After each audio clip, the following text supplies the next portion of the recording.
शेतकऱ्यांवर काय झालंय? मावशी काहीतरी म्हणतायत मागून.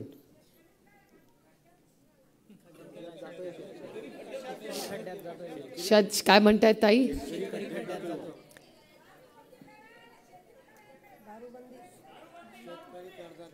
त्या काय म्हणतात? शेतकरी दारूबंदी करा आणि शेतकरी खड्ड्यात जातोय. तुम्ही कसलं पीक घेता ताई? कपाशी आणि सोयाबीन. भाव मिळाला का? भाव नाही मिळाला.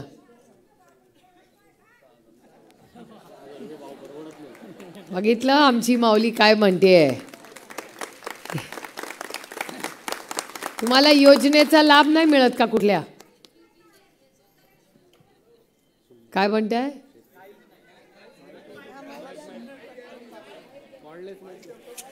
जोरात ताई, आमची माऊली जोरात बोलते तिकडून.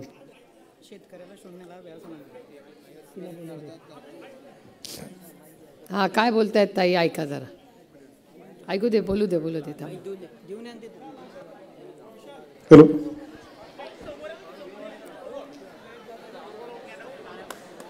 मावशी काय म्हणते बघूया. थांबा.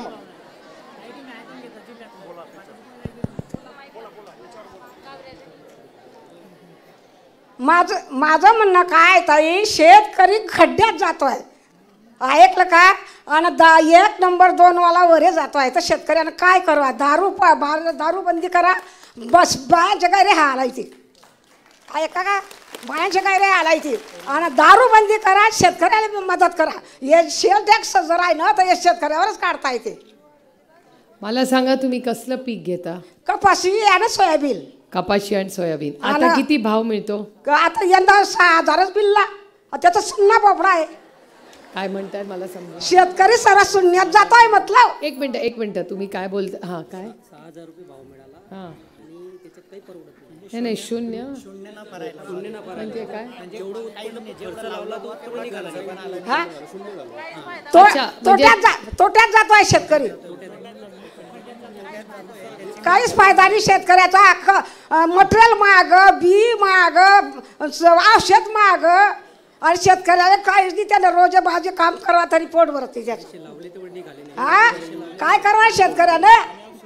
मंत्री लोक काही सब निधी देतात आणि माया बाग पडी गेला देवाच्या पाण्यानं. 3 लाखाचं नुकसान झालं तरी आमच्या देवकर आपल्याला वावरात आणला तरी आमच्या देवकर आपण काहीच गेलं नाही.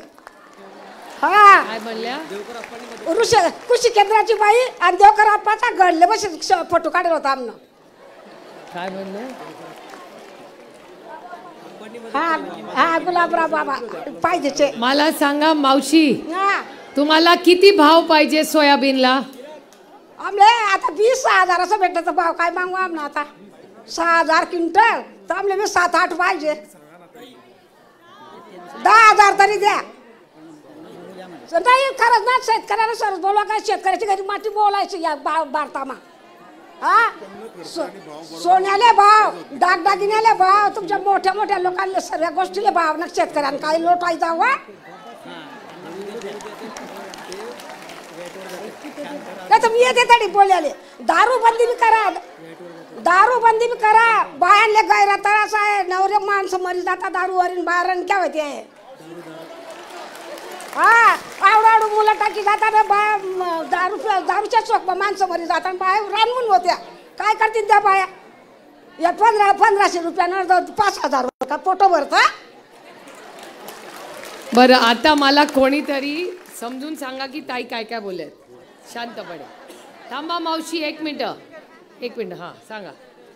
ताई साहेब, आजींचं असं म्हणणं आहे की शेतकऱ्याला शेती परवडत नाही. तो जितकं त्याच्यामध्ये टाकतो तेवढंही निघत नाही. म्हणजे तो तोट्यात जातोय, पूर्ण खड्ड्यात जातोय. शेतमालाला भाव मिळत नाही. 6,000 रुपये शेतकऱ्याला कपाशीला भाव त्यांनी दिला. त्याचबरोबर व्यसनाधीनतेमुळे म्हणजे दारूच्या आहारी जाऊन पुरुष मंडळींचं जे नुकसान होतं आहे त्याचा सगळ्यात जास्त फटका घरच्या महिलांना बसतो.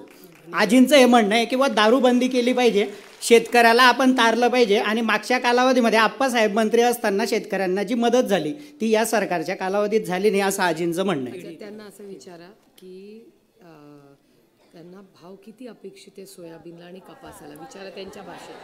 आजी कपाशीला आणि सोयाबीनला किती भाव पाहिजे तुम्हाला? 10,000 सोयाबीनला आणि 12,000 कपाशीला. वा,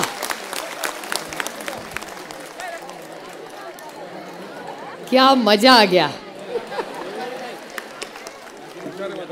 बघा ना, 10,000 रुपये सोयाबीनला आणि 12,000 रुपये कपाशीला. आणि दारूबंदी झाली पाहिजे. सगळ्यांना कपाशीचा आणि ह्याचा भाव मान्य आहे का?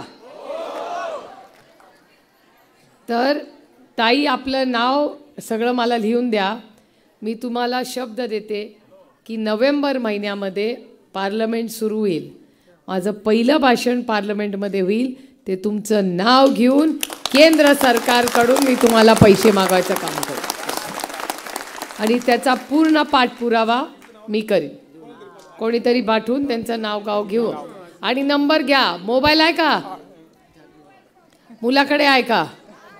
हां, मग पोराचा नंबर द्या, मी फोन करते तुम्हाला भाषण झाल्यावर. वसंताबाई साहेबराव सपकाळे असं म्हणाल्या. कानडदा. सांगा ते. एक मिनिट. आणि वसंताबाई साहेबराव सपकाळे. नाही, लिहून घ्या. एक मिनिट. मावशी, तुम्ही असं बोलला का? कन्फर्म करा. हा मुलगा काय म्हणतोय बघा.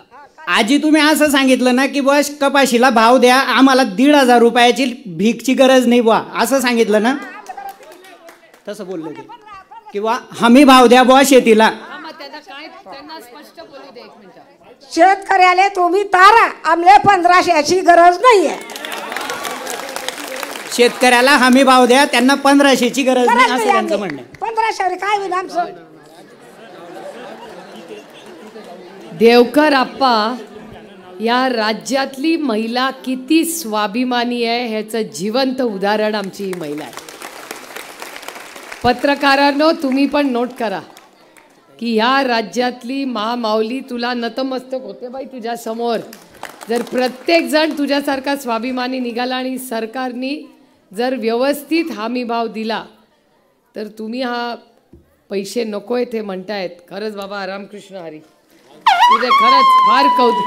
म्हणजे किती स्वाभिमानी. हे सगळ्या महिलांचं मत आहे की हमी भाव दिला तर तुम्हाला कुठली स्कीम नको. नको. हात वर करा, कितीला हमी भाव पाहिजे? खराब आहे ना. Amazing, unbelievable. मी तुम्हाला सांगू, थांब बाबा,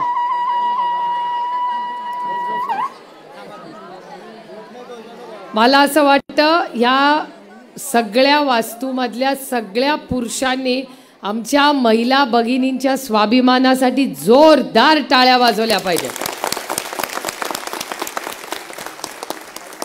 मला हां बोला, ताईंना काय बोलायचं का अजून?